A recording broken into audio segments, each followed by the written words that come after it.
Hello everyone! Welcome to a new episode of Matthew Sports Talk. I know once again, it's been a few days, but you know what? Once again, I got more shit to talk about as always. We got the trifecta today. We have the Minnesota Timberwolves and the NBA to talk about. We have the Minnesota Vikings and the NFL to talk about. And then we also have the Minnesota Twins and the MLB to talk about. So without any further ado, let's start off with a little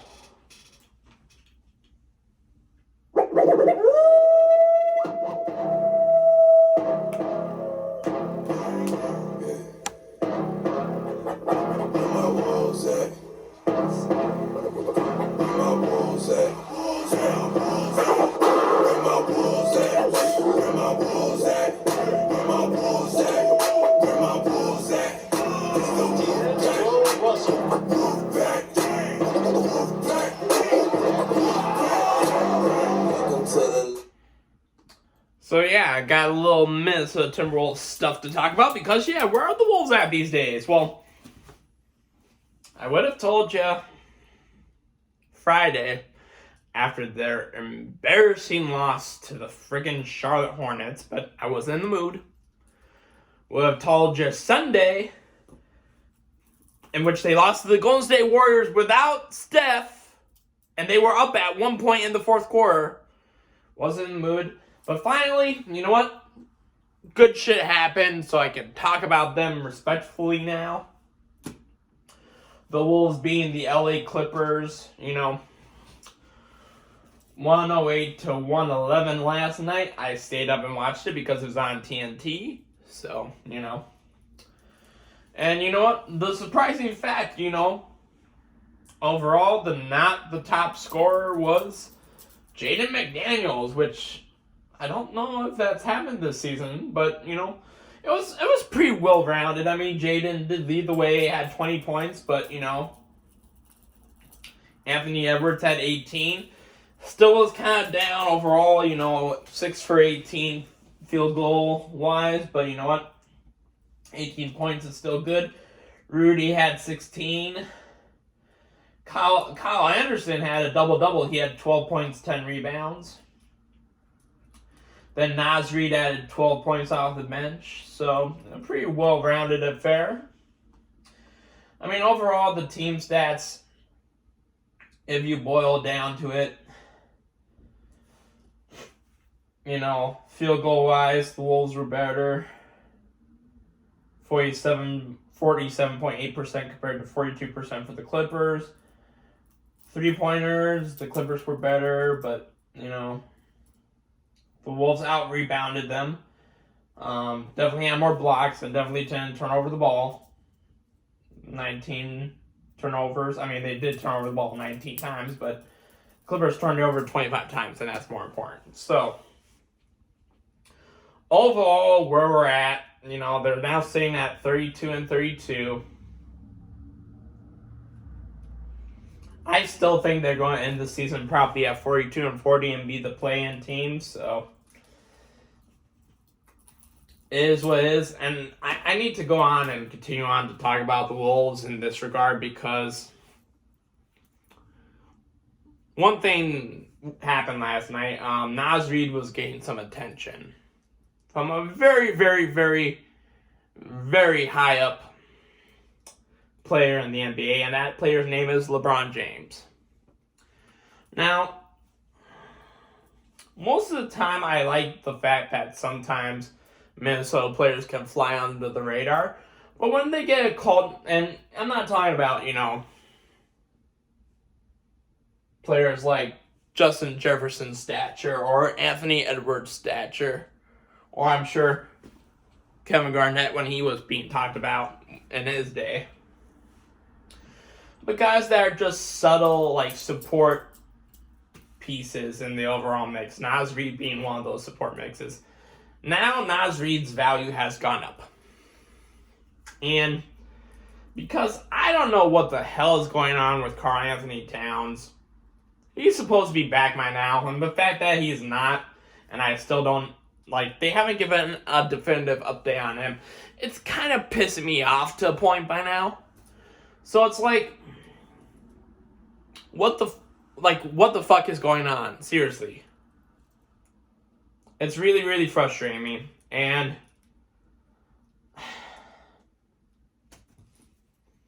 I think it's time. I think Towns needs to go bye-bye in this offseason because I think Naz Reid deserves a spot. First of all, he deserves to be paid. And second of all, I think he deserves a spot on the starting lineup. I mean, yes, he's a true center at heart, but so was Towns. And eventually Towns made the transition over to power forward. I think Naz Reid could do that too. And then, I mean, you have a lineup of next season probably Gobert, Naz Reid, Anthony Edwards, Jaden McDaniels.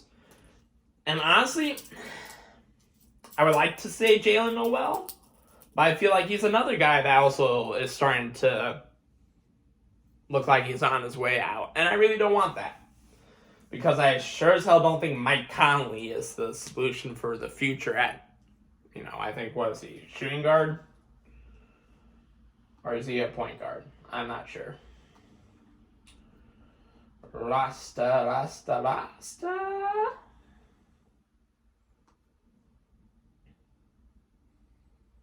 Conley is a point guard. Yep. I don't know why I thought he was a shooting guard. Doesn't shoot. Well, he does, but, he shouldn't. So, yeah.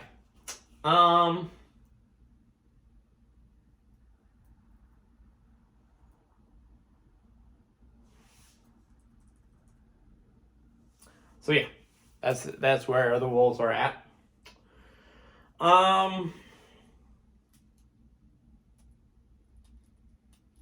So, my overall feeling about the Timberwolves, this is one thing I'd say for sure. Chris Finch needs to be gone. His ass should be on the hot seat. I'm not even saying making the play-in is going to save him. I say they need to make the playoffs. I think that's the only way that Chris Finch should be spared. I'm not saying you have to win a playoff series because that's very unlikely because you're probably going to be facing a team like Memphis or Denver or some way or another form a higher class team. But you need to win. You need to make the play-in. If you don't make the play-in with this talent, you can't use Cat as an excuse. Your ass is gone. Because you still have Rudy Gobert. You still have Anthony Edwards, first and foremost.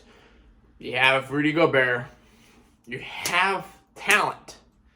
Why aren't you making this talent work? So that's all I have to say about that. There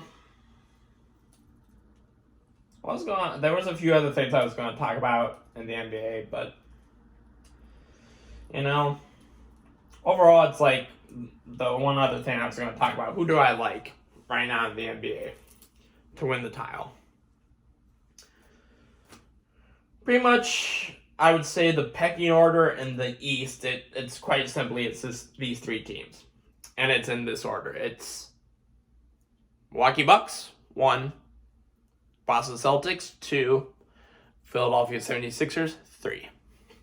That's the pecking order in the East. Now, the West, a little bit more complicated, but honestly, right now, pretty much predicting who will come out of the rest is kind of a crapshoot. I feel like the Nuggets should be favored for obvious reasons, but at the same time, I have to think of who are the Nuggets going to play. You think about the teams that they could potentially play.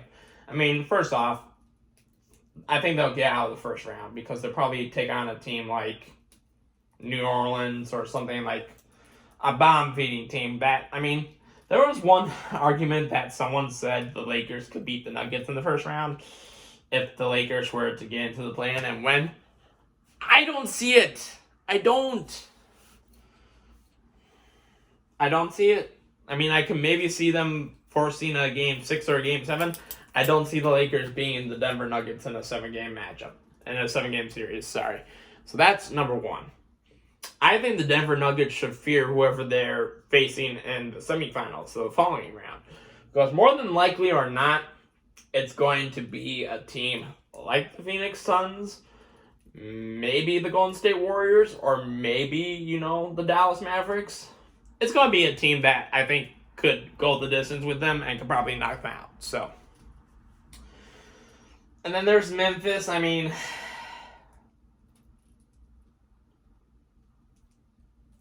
I think the potentiality is there, but at the same time,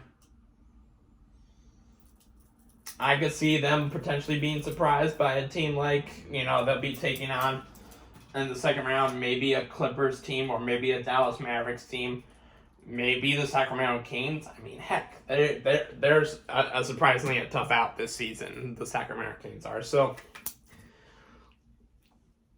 once we get closer to the end of the season, I'll have a more definitive idea of where everyone's at. So, because like I said, things are still way too close. I mean, we're talking about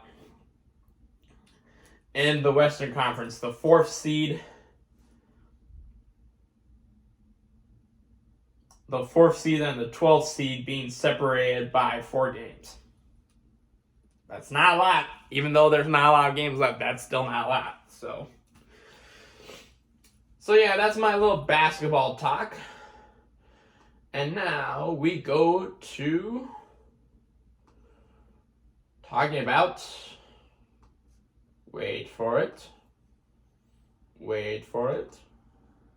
Nope, wrong tab. Damn it.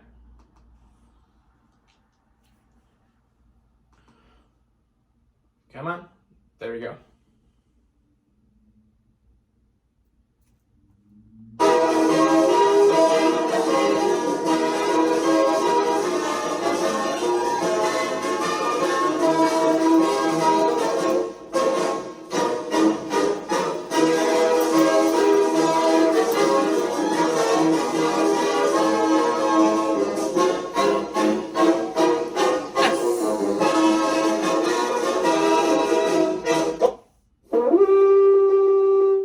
Yes, it is time to talk about the Minnesota Vikings because the NFL Combine is officially about to begin.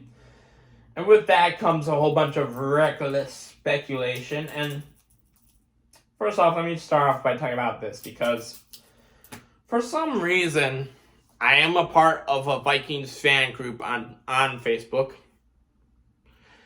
And I don't know what, they're just coming out of the woodwork. I don't know where the fuck these people are, but all of a sudden, I'm calling them Kirk defenders. Like, all they want to do is defend Kirk for, And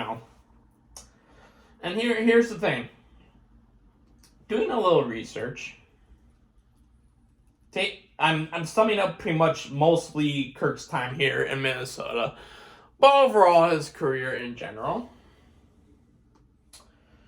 And we are talking about a guy who, with Minnesota, he has averaged a total of 4,186 passing yards a season, about 31 touchdowns, and 10 interceptions. So right there, that's 3-1. That's great. Those are great quarterback stats. Those, you would think, you see those stats, that's a great quarterback. But once again, stats don't make a quarterback. Like, I'm so fucking sick and tired of these people defending Kirk. Because they're all like, well, he does enough. Yeah, stat-wise. Look beyond the stats, people. There's more to football than the stats, okay? Like, seriously. Look beyond the stats. When I look beyond the stats, I see this. In the 5 seasons that he has been with the Vikings, he's been to the playoffs twice and has won 1 playoff game. 1. Now, can you say, was it his fault that we've lost 2 playoff games under his command? I mean, I'm not going to put the loss because he played great. He played good this past season against the Giants in the playoffs 273 yards, 2 touchdowns. He played great. I once again put that on the defense. So this past season, or at least this past playoff loss, I will excuse him from. But at some point, and this is where I want these Kirk defenders to really look through the eyeglass and see what I'm seeing. I can look back at most of the losses that the Vikings have had under Kirk's command. And I could say definitively most of them were Kirk's fault. I'm just going to go through, this past season. Actually, let me pull it up. Because I want people to understand this.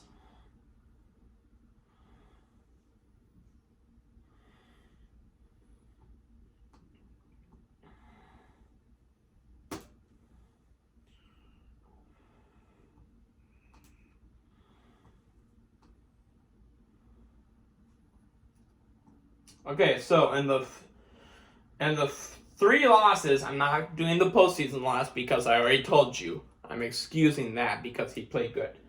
And the 4 regular season losses, that the Vikings had this season. The first one lost 24-7 to the Philadelphia Eagles in week 2. Kirk, 221 yards, 1 touchdown, 3 interceptions. 3 interceptions. And I can distinctly remember 2 of those were in the red zone. Let's say, for example, you wipe those 2 off, and then maybe you add on 2 touchdowns. Then you only lost that game by a field goal, or heck, you could have won that game. So, I definitively say that Kirk Cousins would probably be the primary reason we lost that game. Okay. Now you go to the loss against Dallas. Kirk Cousins, 105 yards. Now, granted, the offensive line was beat up. He was under pressure constantly, but still, not great. Not great at all. And you got the loss in Detroit. Okay, the loss in Detroit, I can defend him. He threw 425 yards and 2 touchdowns. And now, the loss at Green Bay. 205 yards, 1 touchdown, once again, 3 interceptions. 3. And on a day where Aaron Rodgers didn't even outplay you, he had 159 yards and a touchdown. And I can go back, there's more examples that I can lead to. I distinctly remember a couple years ago, I can't remember, maybe I can look it up. I want to say it was 2020?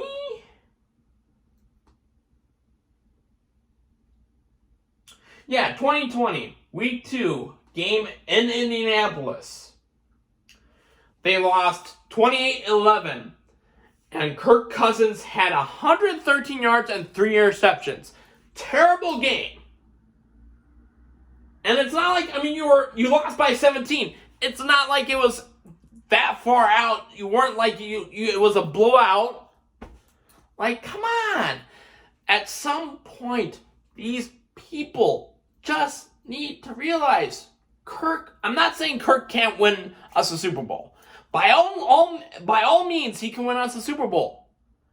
But the problem is, he's a handicap.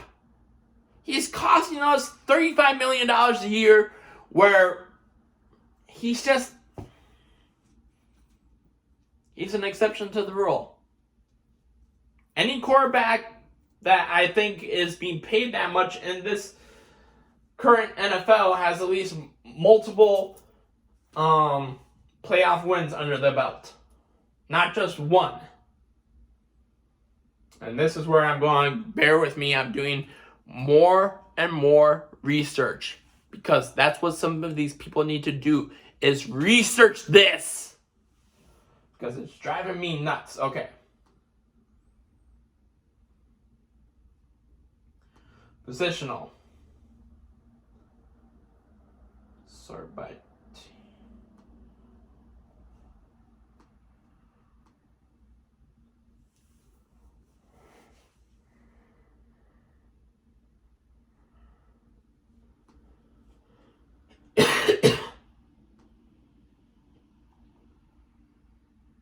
got Deshaun Watson, sorry. I'm pretty sure he doesn't have multiple, but once again, exception to the rule. You got the Dallas Cowboys. I'm pretty sure Dak Prescott has multiple playoff wins. It's not that many, but he has multiple playoff wins. Patrick Mahomes, most certainly as fuck, has multiple playoff wins. He's been to 5 fucking straight AFC Championship games, multiple Super Bowls, and has 2 Super Bowl titles. He, of course, gets that money because he earns it. Josh Allen has won multiple times in the playoffs. You know? Aaron Rodgers has won multiple times in the playoffs and has won a Super Bowl. Even though it was eons ago, he has won a Super Bowl. Russell Wilson won a Super Bowl. Multiple playoff wins. Kirk Cousins defies the rules so much. And sometimes it's god-awful annoying. So please, people, understand this. Kirk will play out this season, most likely, and then we'd be done. We're done. Unless by some reason he's willing to take a massive pay cut. After this season, I'd be okay with Kirk for maybe around $15 million a year. Do I think that's going to happen? Absolutely not. Because Kirk, for some reason, just gets paid. He just gets his damn money. Okay? And it pisses me off. Because not only that, now it's going to make anything in the future that much harder to have a quarterback. And the Kansas City Chiefs are the fucking exception to the rule. Because they just have a freaking alien by the name of Patrick Mahomes. Who can just create magic with whoever. So, he's the exception of the rule. Kirk Cousins, when it comes to quarterback contracts and money. And I'm tired of it. I am so tired of it. Okay? And they talked about on Score North, should the Vikings consider maybe trading him to the 49ers for Trey Lance and a 3rd-round pick? I wouldn't be opposed to that. I wouldn't be. You get unknown Trey Lance, but at least you clear up salary for the next, 3 seasons. And look what's that. The Philadelphia Eagles, young quarterback on a rookie deal, went to the Super Bowl. You build talent around him. It's lightning in a bottle, and it's very, very, sometimes it can be a shot in the dark. But it has happened. Okay? Young quarterback, talent around him, makes the Super Bowl, could possibly win it. It's just, it's that simple. And I think the teams that are in most likely position to win a Super Bowl within the next, 5 years or so are teams with young quarterbacks, young, talented quarterbacks. Mahomes will always have a shot. I feel like Josh Allen will have a shot. Joe Burrow will have a shot. Jalen Hurts will most definitely have a shot. It will be much harder because he will get his extension, but he will have a shot.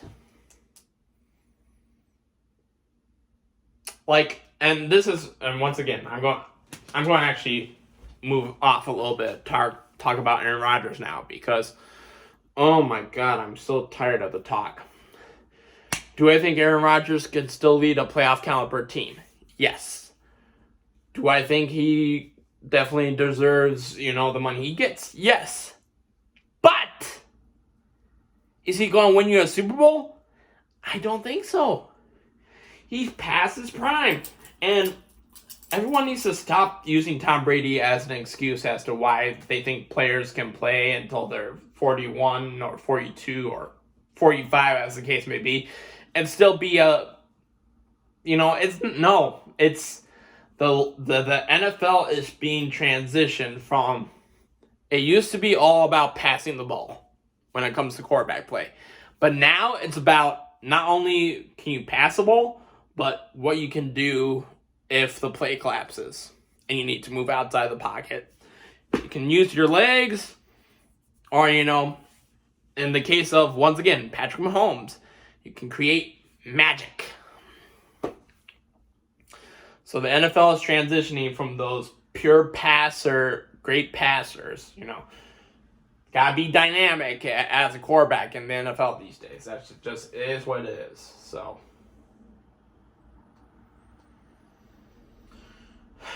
yeah, that's my, and then I know I'm going to wrap it up here because I've been using a lot of time. I keep on forgetting I didn't save that.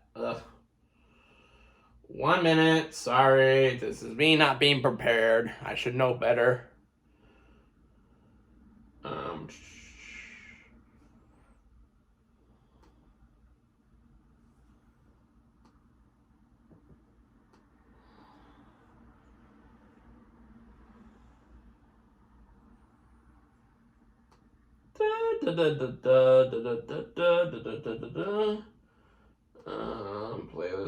Playlist. Here we go.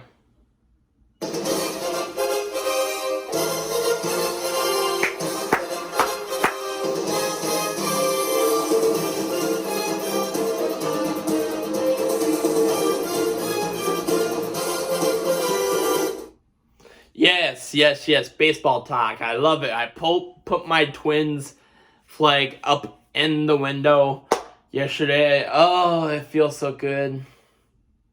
Because putting the Twins flag up, and it means we're hopefully heading to spring soon. And, freshness in the air, and it's beautiful. And here's the thing. Listening to the Score North guys mostly yesterday, some of it I did listen to today because they did have a little talk. I understand Minnesota sports fans, especially ones that have lived for a significant period of time, tend to be more cynical as they get older. Yes, I'm a little bit cynical, but it's clear some of these guys, they just get way too cynical when it comes to, yes, I understand, it's a letdown. 1 year to the next year, to the next year, to the next year. But just stop for a minute, okay? And just realize, new seasons, reset your mind, take any preconceived notions out of it, and just enjoy the moment, for God's sakes. I mean, literally, can we just calm the F down? Yeah, am I excited about the Minnesota Twins seasons? Yes, of course, I'm excited. I know last year was kind of a bummer, but you know what? New season, everyone's going into it healthy, I hope. You have Carlos Correa, you got back. I wasn't expecting Carlos Correa to be back. I'm glad he's back, okay? Byron Buxton, hope to God he stays healthy. He added some pieces, Joey Gallo, Lopez. Right now, I think people just place too high expectations on the Minnesota Twins. Literally, my friend Declan Goff yesterday wants one of the guys in the Twins rotation to be a Cy Young candidate near the end of the season. It's too high of an expectation. There's not one guy that I see in this rotation possibly being that good, okay? And there's just too much competition. Do I think one of them could have a pretty good season? Yeah. I think Joe Ryan, or, maybe Sonny Gray or someone, could end the season with like a 3.4 something ERA. And, 10 plus wins. That, I would say, is a good season. It's a solid season. It probably won't get them the Cy Young, but come on, I need people to just relax, okay? The fucking season hasn't even started, okay? At least wait, and this is the thing I always tell people. Baseball season, it is long as fuck, okay? It stretches from April to the end of September and beyond. That's 6 months, maybe more. Just calm the fuck down. The season hasn't even started yet. Like, seriously. Calm down. Please. You're going to drive me crazy. Okay? Yes, I'm cynical, but god damn it, Jesus. Relax. Have fun, for God's sakes. See, is that too hard to ask? Seriously. Right now, wait until at least I will start seriously, judging the Twins or whatever, probably once we get around maybe end of June, close to All-Star break, and maybe not even until after All-Star break, because that's when the grind starts. That's months away, and 80 plus games away. It's a 162 game season, people. Just calm the fuck down. I know some people are so excited now that they introduced this pitch clock, and that games are now down to averaging 2.5 hours. Oh, it's beautiful. Be excited about that, okay? Stop being so goddamn negative so early from the start. Seriously. And right now, honest to God, all I want the Twins to do this season, win the AL Central, and win a playoff game.